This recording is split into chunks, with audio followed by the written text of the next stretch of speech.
SKK ini sudah kita laksanakan di gugus tugas masing-masing. Baik. Kakak sekalian, khusus untuk SKU, kami sangat menekankan seorang pramuka, kita mulai dari siaga saja, karena kita memang siaga ya belajarnya. Seorang pramuka siaga tidak bisa dilantik menjadi seorang siaga kalau belum menyelesaikan SKU. Seorang anak disebut anak siaga tidak bisa disebut anak siaga sebelum ia menyelesaikan SKU. Jadi syarat utamanya apa? Satu, selesaikan dulu SKU siaga mula, baru dia boleh dilantik menjadi pramuka siaga. Kalau sudah dilantik, dia berhak mengenakan semua tanda yang ada di gerakan pramuka. Di antaranya adalah tanda pelantikan yang disematkan di, kalau putra, di saku sebelah kiri. Kalau putri, berbentuk lingkaran ada di kerah baju. Namun sayang, sangat banyak dari kita yang tanpa proses SKU, tanpa proses pelantikan, tiba-tiba anak-anak kita belikan baju lengkap. Kita berikan hasduk, kita berikan tanda topi, kita berikan tanda pelantikan lengkap. Nah ini, itu terjadi di mana? Di tempat di mana mereka belum ikut KMD. Ya, kalau kakak sekalian, saya yakin setelah ini sudah paham ya. Kalau ikut KMD, kakak baru tahu. Oh, berarti adik-adik saya kemarin ikut kegiatan nggak pakai SKU, SKU-an bagaimana itu kak? Sudah pakai baju lengkap, tanda lengkap lah ini. Kalau boleh dikatakan ekstrimnya yang menyalahi aturan. Pramuka punya aturan, tetapi jarang dilaksanakan dengan baik. Mengapa? Tadi kurangnya pemahaman kita tentang gerakan pramuka. Kurangnya pemahaman kita tentang materi dalam gerakan pramuka. Sehingga kita bekerja sebagai pembina semampunya saja. Beda dengan para pembina yang sudah berkualifikasi kursus pembina mahir. Nah, meskipun tingkat dasar pasti tahu apa syaratnya jadi seorang pramuka. Jadi syarat anggota pramuka, satu, selesai syarat kecakapan umumnya. Nah, kakak sekalian, di syarat kecakapan umum, para peserta didik itu mendapatkan istilah yang dinamakan keterampilan kepramukaan. Ada yang menyebut apa? Tekpram. Pernah dengar ya? Tekpram, keterampilan kepramukaan. Itu apa sih?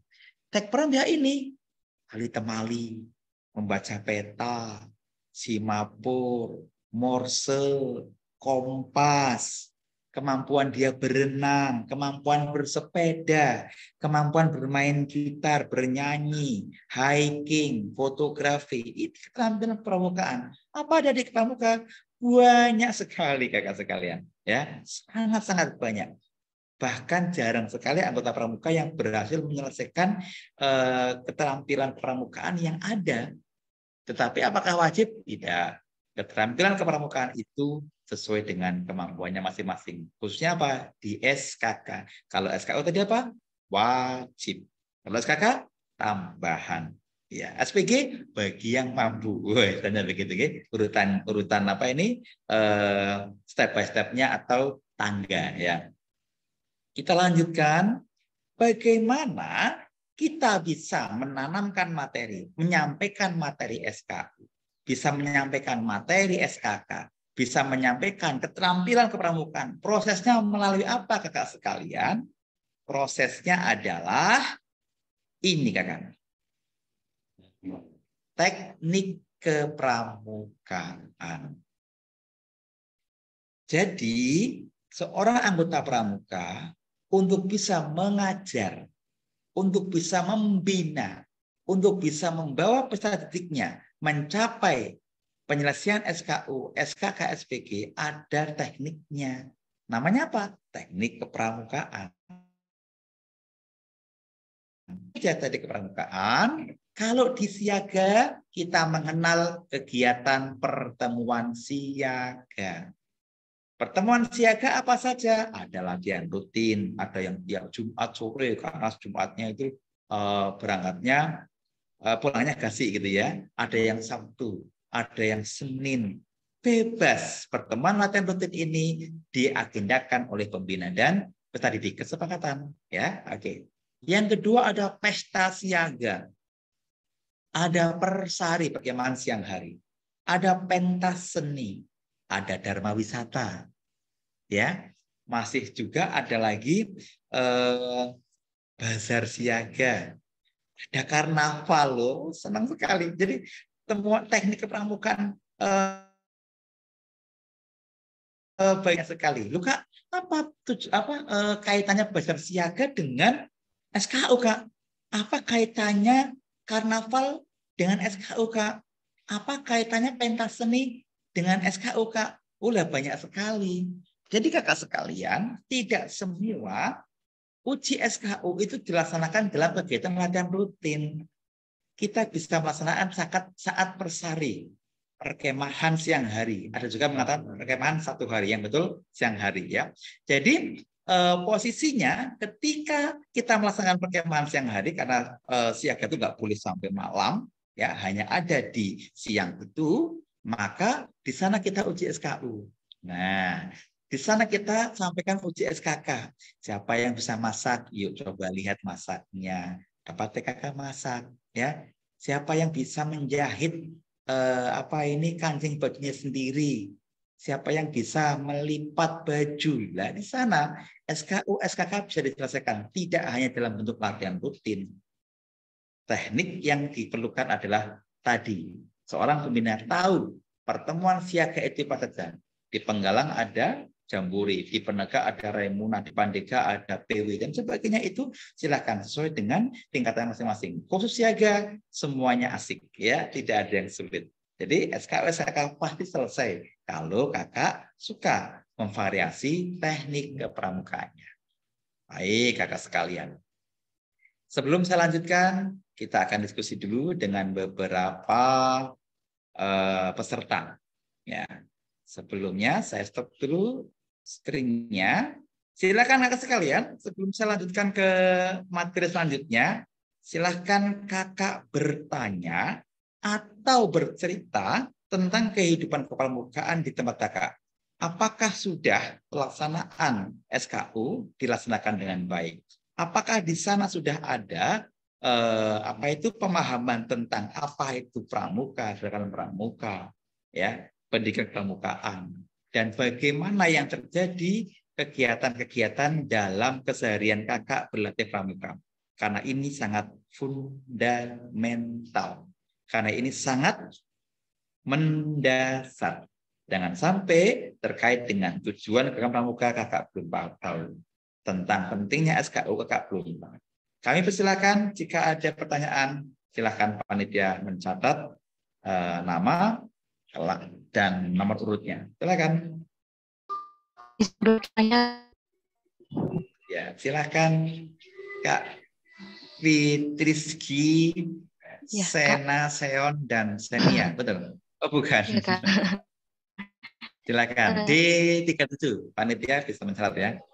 Ya, izin bertanya Kak, untuk SKU tersebut apakah harus 100% terpenuhi sehingga bisa naik golongan seperti itu, atau mungkin hanya bisa mungkin saja bisa mungkin hanya 60% yang terpenuhi dan lain sebagainya, seperti itu Kak. Kalau untuk yang berikutnya, yang kedua Kak, pertanyaan yang kedua, apakah untuk penguji SKU-nya itu harus yang berkompeten dalam poin yang terdapat di SKU tersebut, atau mungkin misal SKU mengenai memasak bisa diuji oleh ibunya sendiri, atau bagaimana Kak? Mohon pencerahannya Kak. Ya, terima kasih. Ini pertanyaan keren banget ini. Sepertinya orang sudah biasa memegang di pangkalan nih kakak-kakak sekalian ya. Jadi Kak Fitriski ini bertanya, satu, untuk penyelesaian SKU apa harus 100% atau boleh di bawahnya gitu ya. Yang kedua, siapa yang berhak menguji? Nah, pertanyaan yang pertama saya siap menjawab. Kami siap menjawab. Pertanyaan kedua tidak kami jawab. Loh, kenapa? Kalau saya jawab ya, bukan begitu. Nanti ada acara khusus, segmen khusus yang membahas tentang SKU, SKK, dan SPG. Gitu ya Kak Fitri. Nah, saya akan jawab pertanyaan yang pertama. Jadi begini, apakah SKU harus diselesaikan 100%? Nah, Kakak seperti yang sampaikan tadi, syarat menjadi anggota pramuka itu satu, menyelesaikan SKU. SKU yang apa? Nah, ini yang ketahui. SKU tingkat pertama. Contoh, siaga ada mula bantu tata, betul ya? Mula bantu tata. Untuk bisa dilantik sebagai seorang pramuka siaga, dia cukup menyelesaikan SKU siaga mula 100% mulanya. Ya. Mula itu 34 poin, bantu 30 poin, ya dan seterusnya. Artinya untuk bisa diakui sebagai pramuka, seorang pramuka dia harus selesai dulu SKU siaga mula. Penggalang bagaimana? Tingkat terbawahnya apa? Tingkat pertama, maaf. Penggalang apa? Ramu. Ramu. Maka untuk bisa dilantik sebagai orang pramuka, dia harus selesai penggalang ramu. Baru dia dianggap sebagai seorang pramuka. Penggalang. Di penegak harus selesai apa? SKU bantaran. Kalau nggak selesai dilaksanakan, nggak apa-apa. Dia sudah jadi pramuka kok. Kalau hanya semula nggak apa-apa. Dia sudah pramuka. Hanya ramu saja, nggak apa. Dia hanya pramuka. Jadi saya sampaikan 100%-nya itu yang tingkat pertama Kakak. Ya. Tingkat kedua, ketiga terserah Ananda, terserah pembinanya mau lanjut apa tidak. Ya, kalau pembinanya itu bagus, baik, motivasinya tinggi, pasti anaknya mau lanjut ya ke siaga bantu, lanjut ya ke siaga tata, nanti adik-adik bisa ikut Garuda loh. Apa tuh Garuda? Naik pesawat ya Kak? Iya, naik pesawat apa? Pesawat telepon misalnya ya. Guyunlah nanti ya kepada adik-adiknya. Intinya apa? Yang paling wajib satu tadi, tingkatan yang pertama. Kalau tidak bisa dilantik.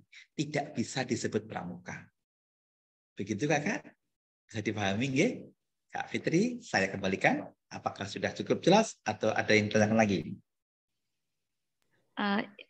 Izin bertanya lagi, Kak. Berarti kalau misalnya di dalam golongan pertama itu pun belum selesai, belum 100% terpenuhi, namun sudah dinaikkan sendiri oleh pembinanya, Pak. Kak, Wah, itu bagaimana? Okay. Jangan matikan dulu. Kalau menurut Kak Fitri bagaimana? Belum selesai, tapi dinaikkan ke bantu ke tata begitu. Menurut Kak Fitri bagaimana? Betul tidak seperti itu? Salah, Kak. Salah, nanti ya. Berpengaruh ke potensi dari adik-adiknya juga yang belum siap. Betul, iya belum siap tapi dipaksakan naik ke bantu tata gitu ya. Padahal materinya lebih sulit lagi. Oke Kak Fitri, ini yang terjadi ya. Kita tidak menutup mata. Ini terjadi di seluruh Indonesia, di tempat kita, di sekitar kita, di sekolah kita sendiri juga kadang ya. Tetapi kenapa terjadi begitu? Karena banyak pembina atau guru yang belum KMD. Nah, makanya UNAS itu luar biasa. Untuk mahasiswa yang masuk jurusan PGSD akan dibekali KMD. Tujuannya hanya satu, nek jadi guru gitu ya. Jadi guru kelak bisa mengerjakan tugas sebagai pembina. Kenapa? Paham. Oh, pramuka itu nggak asal naik-naik tingkat ya, tapi ada jenjangnya, ada syaratnya ini.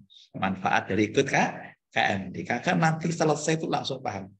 Banyak guru-guru kami ya, kami di sini para kepala sekolah, banyak guru kami yang gelo. Wah, dulu saya pas mahasiswa nggak ikut KMD, Pak.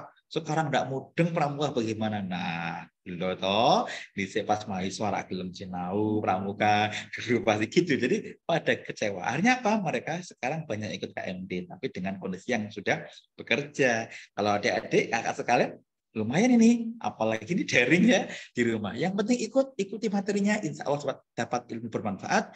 Kelak lulus KMD, ilmunya bisa diterapkan. Ya, baik itu Kak Fitri, cukup? Ya, baik Kak. Terima kasih banyak Kak. Baik, Kakak, karena ini Jumat, ya kita harusnya selesai pukul 11.45. Tapi mohon maaf sekali, kondisinya sangat terbatas. Kami harus setelah ini lari ya. lari ke masjid. Saya akan akhiri, namun ada beberapa hal yang perlu kami garis bawahi kakak sekalian. Kakak sekalian, setelah materi fundamental gerakan pramuka, kakak menjadi paham. Jika kakak tahu apa yang fundamen, tahu apa yang penting, kakak akan lebih mudah menyelesaikan tugas kakak sebagai pembina. Apa? Mengantarkan kaum muda ke masa depan lebih baik. Apa? Mencapai tujuannya. Tujuan gerakan pramuka ada 3. Kalau kakak nggak tahu fundamental gerakan pramuka, maka kakak akan membina asal-asalan. Kakak tidak akan menghantarkan mereka ke tujuannya. Pasti nggak sampai.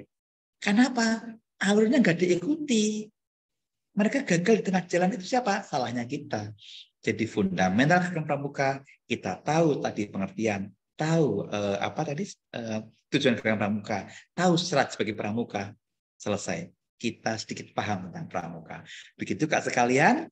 Setelah ini silahkan LK tadi saya sudah lihat ada beberapa yang upload, tetapi memang belum sempurna ya, belum sempurna. Setelah ini silahkan disempurnakan, kemudian upload di application. Ya, waktunya panjang ya Kak. Maksimal hari ini pukul berapa?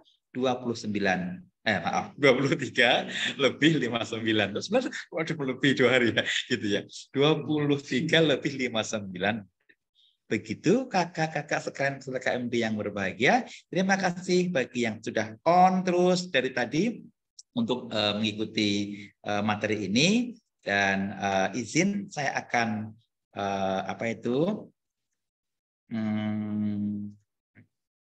screenshot dulu ya sebagai bukti kami. Sebentar, semuanya smile. Boleh pegang semangkanya. Oke, 1, 2, 3. Oke, saya kirim dulu di grup kelas kita. Grup kelas kita adalah Dewi Sartika. Oke. Dewi Sartika. Ya. Terus sebentar ya Kak. Yang kedua, slide kedua. 1, 2, 3 senyum. Oke. Iya. Cukup sekian kakak sekalian. Jika ada pertanyaan, kami para pelatih bersedia untuk merespon dengan diskusi. Boleh di grup, boleh di WA, boleh di mana saja. Silahkan, kita akan open waktu kita sampai besok hari Minggu. Sampai jumpa untuk sesi berikutnya. Waktu saya kembalikan kepada Kak Eko Gustini untuk ditutup. Monggo Kak Eko.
Silakan panitia jika ada informasi bisa disampaikan kepada peserta, karena kita akan lanjut ke segmen 3 ya, nanti pukul 13. Monggo disampaikan panitia.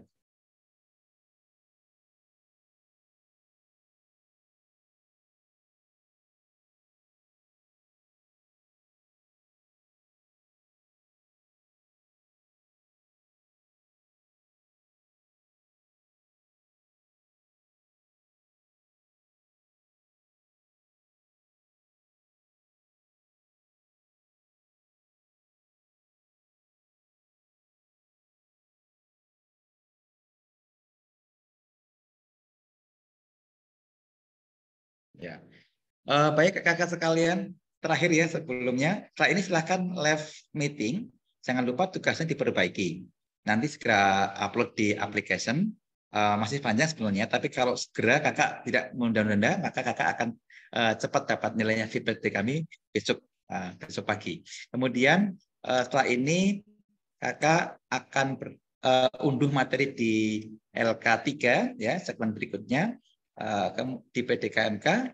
Kemudian kerjakan tugasnya dan akan kita bahas seperti tadi pukul 13.50 melalui Zoom meeting. Terima kasih. Kami akhiri. Selamat beraktivitas. Assalamualaikum warahmatullahi wabarakatuh.